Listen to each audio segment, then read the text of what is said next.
Sí, ya estamos. Recójanse, chavos. Sí, necesitamos una campanita.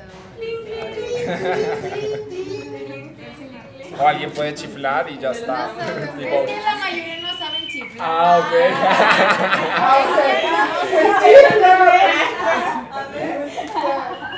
Me recuerda cuando trabajaba en planta. Vale nada. Bueno, ya. Estamos listos. Va. Hola a todos, yo soy Luis Sebastián, vengo de Bogotá y creo que estaba pensando hoy como sobre qué hablar, además de los libros que he podido editar y publicar, y creo que es de pronto aproximarnos a la pregunta de por qué hacerlo, ¿no? ¿Por qué hacer libros?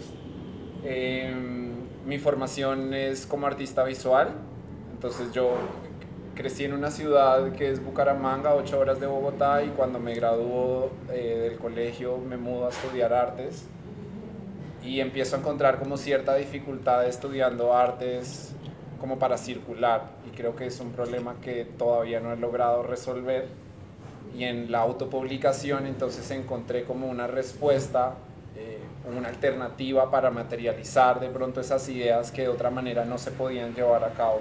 Así que mi acercamiento a la edición viene por ahí, ¿no? Como en pensar en dispositivos impresos que me permitían a mí contarle a las personas esos procesos que yo estaba teniendo dentro de la facultad, incluso después de haberme graduado.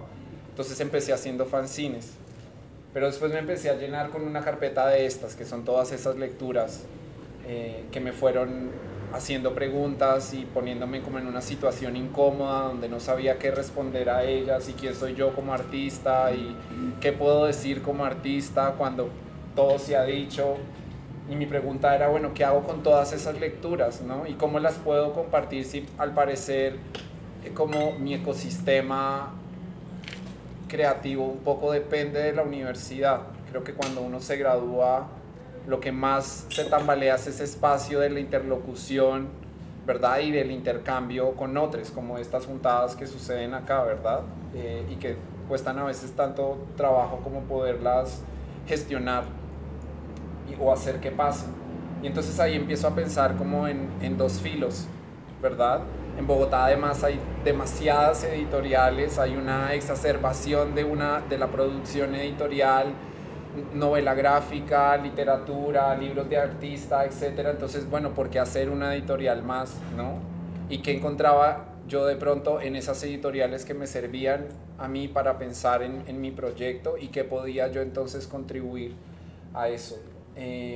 Y me di cuenta que en todas esas lecturas que yo tenía había un factor común, y era que estaban escritas por personas disidentes sexuales, ¿verdad? Y que muchas de esas lecturas además estaban escritas en primera persona, que era algo que yo no encontraba en muchos de los libros que había visto en las librerías y que estaba viendo que se producían en la escena editorial de Bogotá.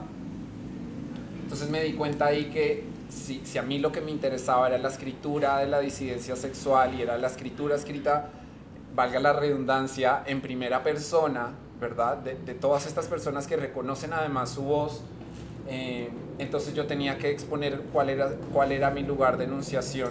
Así que lo que hice fue primero publicar un libro que escribí yo, ¿verdad? Para exponer ese lugar, mi lugar como editor, como marica, como una persona de provincia, y por supuesto también como escritor, porque además insisto que en la autopublicación encontré un modo de circular completamente autónomo, ¿verdad? Y esa autonomía no la tengo dentro del campo de las artes visuales y plásticas. Entonces empecé a pensar en Sehuir, y este es como el mockup del libro que está ahí rotando. Entonces Sehuir es un libro que reúne 10 episodios de mi vida en los que yo no pude hablar, ¿verdad? O en los que fui silenciado, y mi respuesta ahora del presente es hacer una relectura de esos escenarios y decir, esta es mi voz, o esto soy yo, ¿verdad? Ahora puedo defenderme. Entonces la estructura del libro también parte de las escondidas, ¿verdad? El juego de niños. Entonces yo lo que hago es que cada conteo se vuelve un capítulo, y el libro está construido a partir de ese conteo, pero ya no en ese conteo no busco los escondites, sino que salgo de ellos. ¿verdad? Y empieza a construirse el libro de esa manera. Y empieza a pasar otra cosa y es como, bueno, tengo que tomar ciertas decisiones en términos de diseño gráfico, cómo yo quiero que se vea ese libro en el interior. A ver.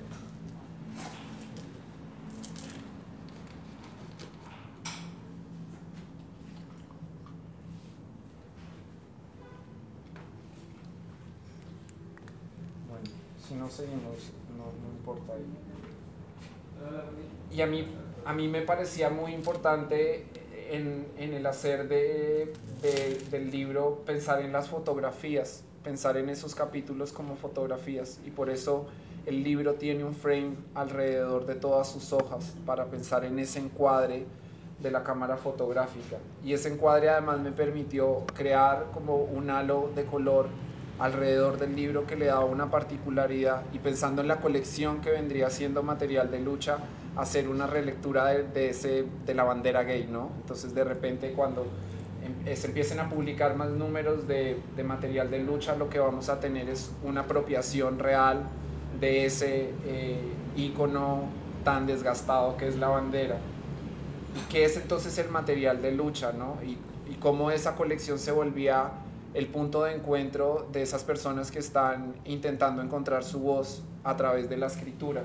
Entonces en estos momentos, y esto va a ser bastante spoiler de mi parte, estamos justamente en la construcción del nuevo número que está escrito por Ana Lula Feral, que es una chica trans de Medellín, con quien yo, o más bien a quien yo estoy acompañando en su proceso de escritura, ¿verdad? De nuevo, el libro va a estar construido de la misma manera, son 10 capítulos, hay un apéndice que vendría siendo el epílogo, y el apéndice responde también como a ese encuentro del cuerpo, ¿verdad? Los capítulos están enumerados y esos números parecen no ser corpóreos, ¿verdad? Pero en el descubrimiento de ese cuerpo, entonces en el epílogo decimos entonces esto soy y desde aquí escribo.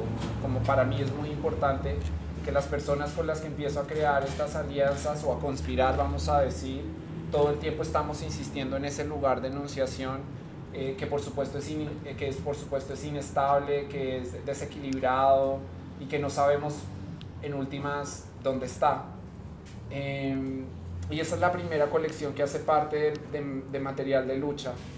Pero después dije, claro, para hacer libros también necesito guita, ¿no? Y cómo yo puedo financiar estos proyectos.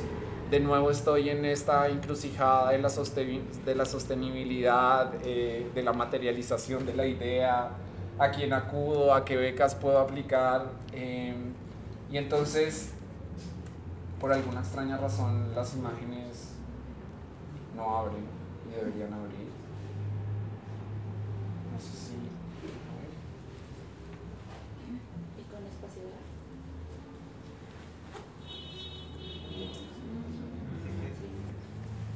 Tal vez no se copió la carpeta y los archivos quedaron como incógnitos. Creo que sí. Dame un segundo, el disco está acá. Wow. Me encanta el diseño.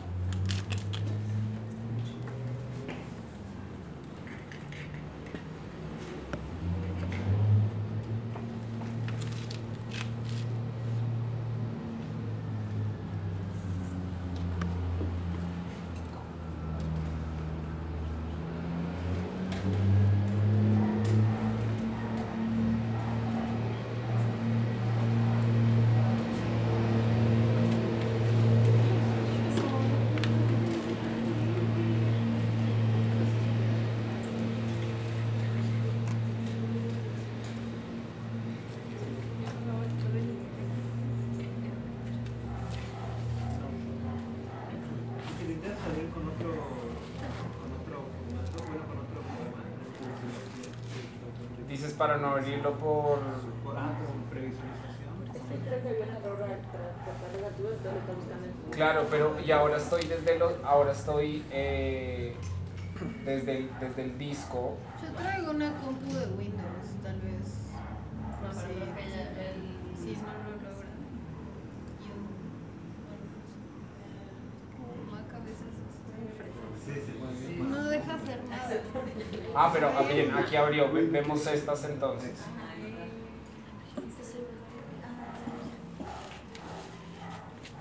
Entonces, ¿de qué manera puedo publicar yo sin depender del presupuesto para hacer libros, ¿no? Y tomar las decisiones de cuál va a ser el tiraje, por qué, cómo llegar a las librerías, que fue una encrucijada en la que también me vi más adelante. Es como, son baby steps, ¿no? Como que primero es, ok, quiero publicar, ¿qué quiero publicar? ¿De qué manera lo publico? Ya está publicado, ahora cómo lo pongo en circulación. Y entonces aparecen esto que yo llamo torceduras, y es pensar en la metamorfosis de los textos, ¿verdad? Como una manera más rápida de poner en circulación eso que para mí es urgente. Entonces, en esas metamorfosis del texto, me doy cuenta que hay una especie de contenido que es mucho más breve, y que esa brevedad me permite a mí operar con rapidez. Y pienso entonces en los carteles, y me doy cuenta, casi como de una manera muy obvia, que hay unos días que conmemoran o que están relacionados con la disidencia sexual. Y uno de esos días es el 1 de diciembre, que es el Día Internacional en respuesta al VIH-Sida.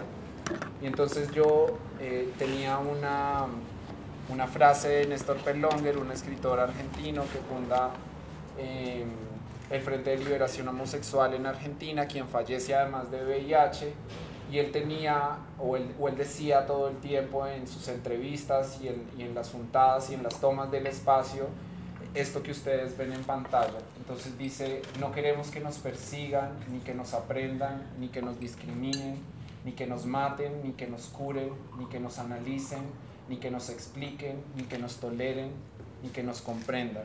Queremos que nos deseen. Entonces ese reclamo al goce es algo que ya viene ahí, y yo encontré en los carteles la posibilidad de seguir propagando eso que ya fue dicho, ¿verdad? Y entender cómo las luchas que nosotros hemos venido actualizando simplemente es un eco de algo completamente histórico. Entonces lo que hicimos fue, o lo que hice más bien, fue ese 1 de diciembre cubrir la avenida principal, la carrera principal de Bogotá, que es la carrera séptima, con todos esos carteles, y apropiarme del espacio, ¿verdad? Porque la palabra ya fue dicha, ¿verdad? Esa voz ya estaba ahí, solo necesitaba volver a la calle, como si fuera una especie de grito.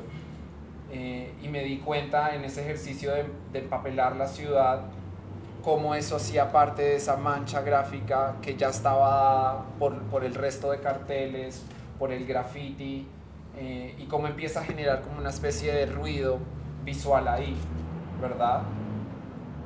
Y así entonces empezaba yo a crear una metodología de circulación que no dependía entonces ni del sistema de las librerías, ni de las imprentas, ni de tomar decisiones como cuántos ejemplares imprimir, cuál es el PVP, etc. Y la segunda intervención fue este año para el Día del Orgullo LGBTI.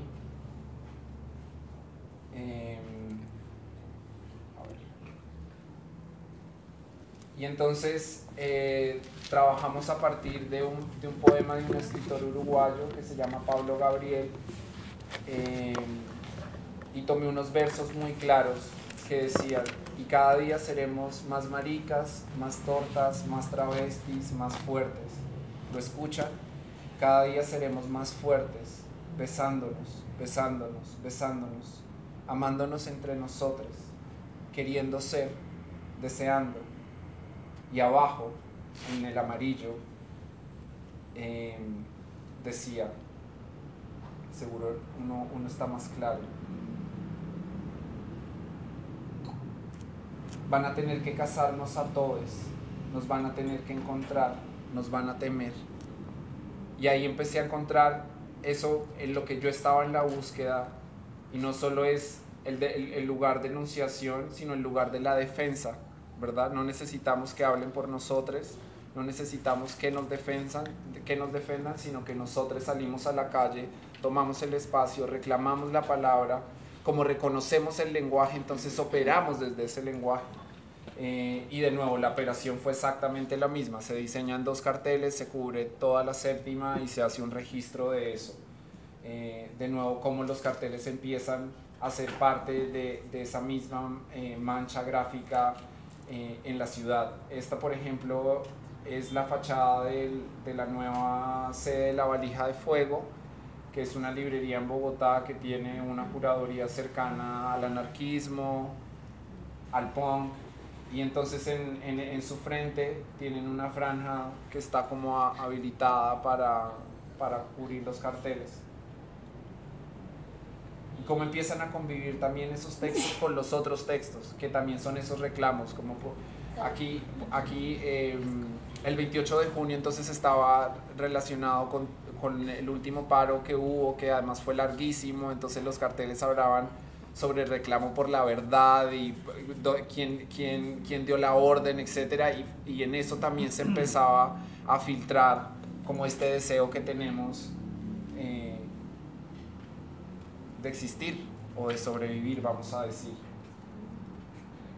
Y entonces ahí se terminó de hacer como ese otro eje desde el cual yo decidí a operar y vino esa pregunta como ¿qué pasa con los textos incendiarios? ¿Qué pasa con los manifiestos? Y entonces ahí apareció la idea de hacer otra colección que es creo que ya estaba pasando el rojo chico, ya te paso.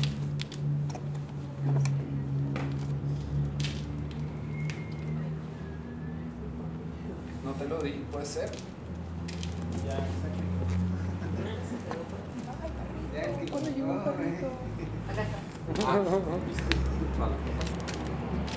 Y entonces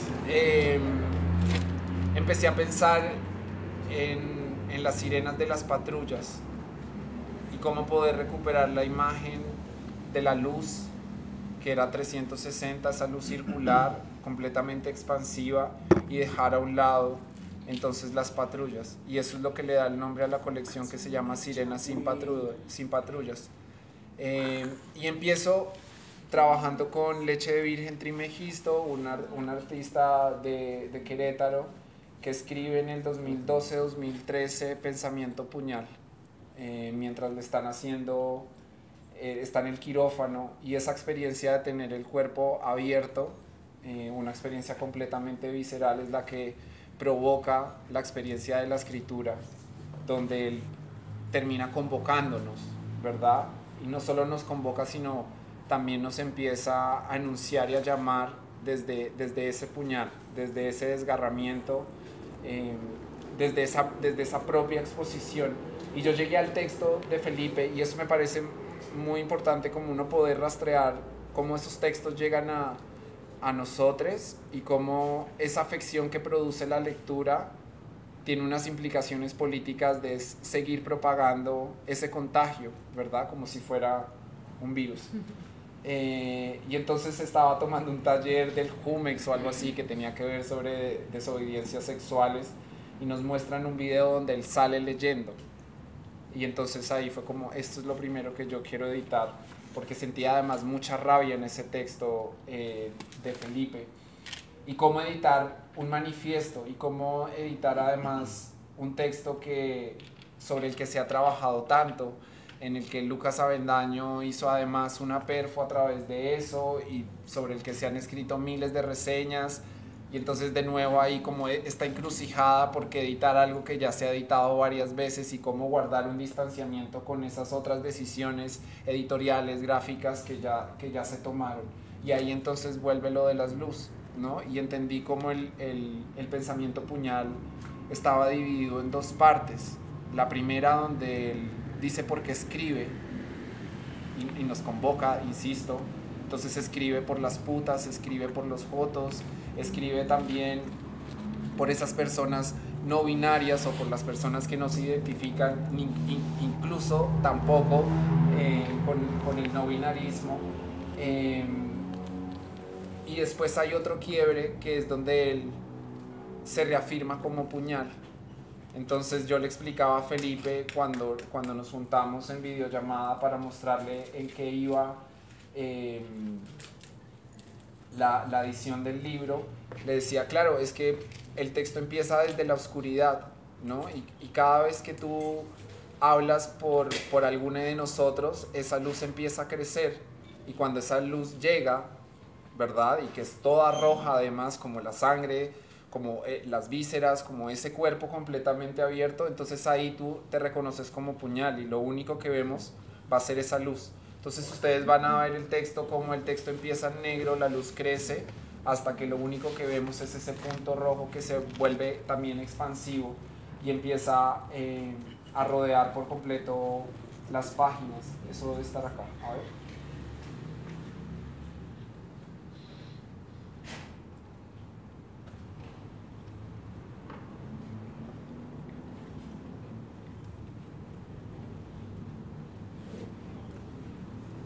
Entonces ahí también era importante tomar otras decisiones, como el tamaño del libro. Para mí son muy importantes los libros de bolsillo por la facilidad con la que uno los puede transar y no solo cargar, ¿verdad? Siento que van más rápido también, pesan menos. Y acá, que esta fue la imagen que tomamos con Andrea para la pieza de difusión de hoy.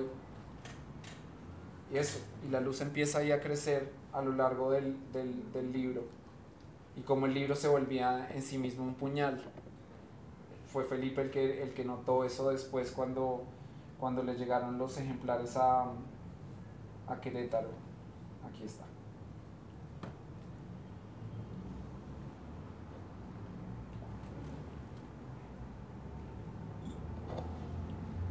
Pasa algo con Sirenas sin Patrullas, y es que el colofón se volvió también esta caja de texto que me permitía a mí exponer cómo yo había encontrado ese libro o cómo tenía ese texto, de nuevo para poder compartir con los y las lectoras ese mapa que estaba teniendo el libro, y no como algo que de repente se aparece de una manera como inmaculada, impermeable en nosotros, sino como de nuevo algo que nos contagia, que nos interpela y que nos pone como en una situación incómoda, donde uno es como, ¿qué hago después de haber leído esto?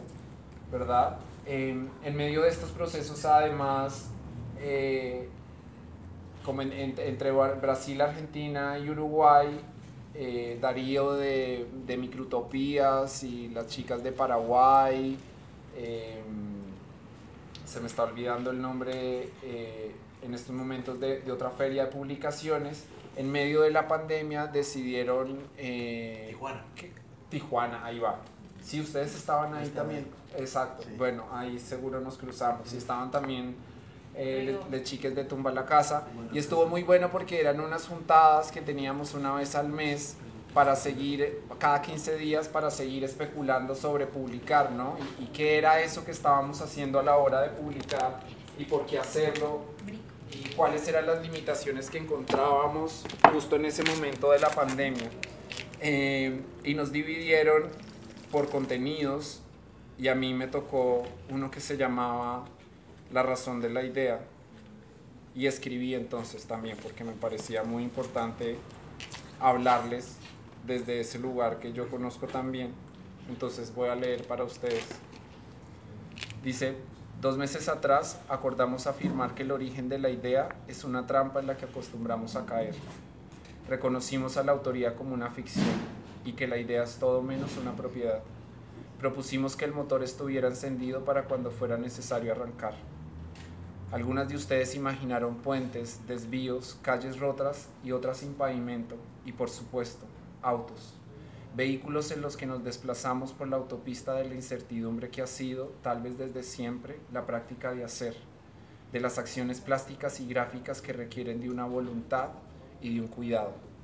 Lo cierto es que, en esa gran vía, en dirección a todas las coordenadas, no tuvimos manera de predecir el fracaso del futuro, ni que nosotras no volveríamos a ser lo que hemos sido.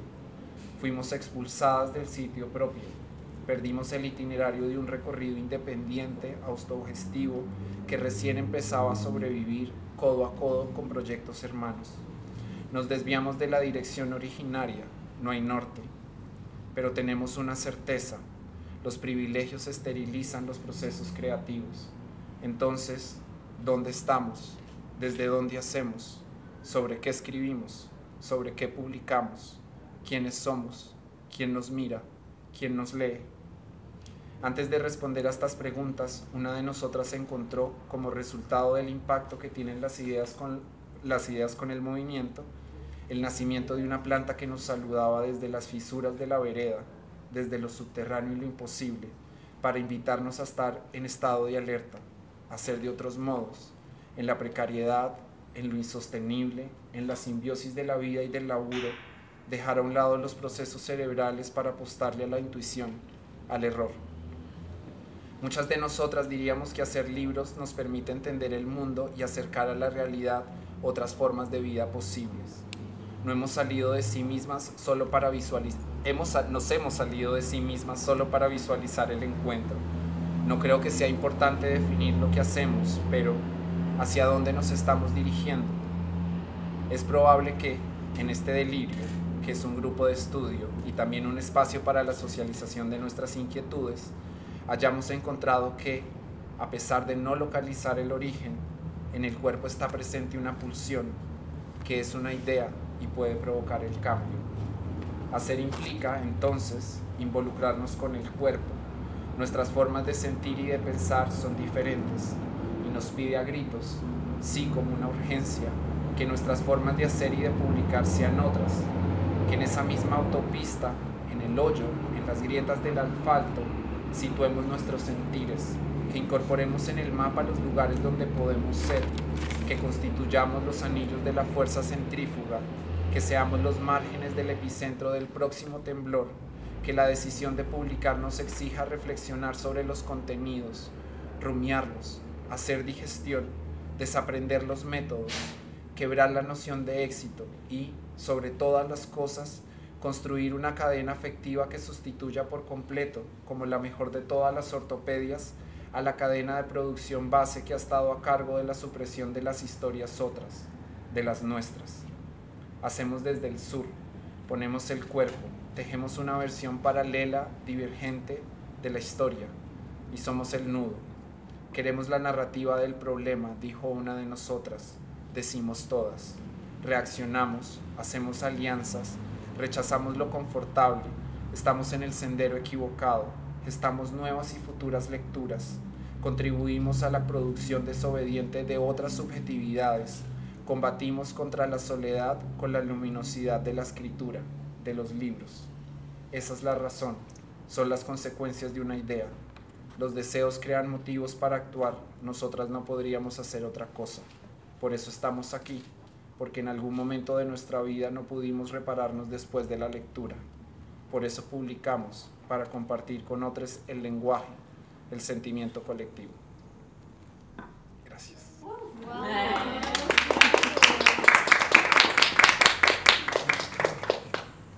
Y eso era. Oye, ¿ese se puede leer en algún lugar? Te lo paso, sí. Sí, Sí, pásalo. Esas carpetas que se publicaron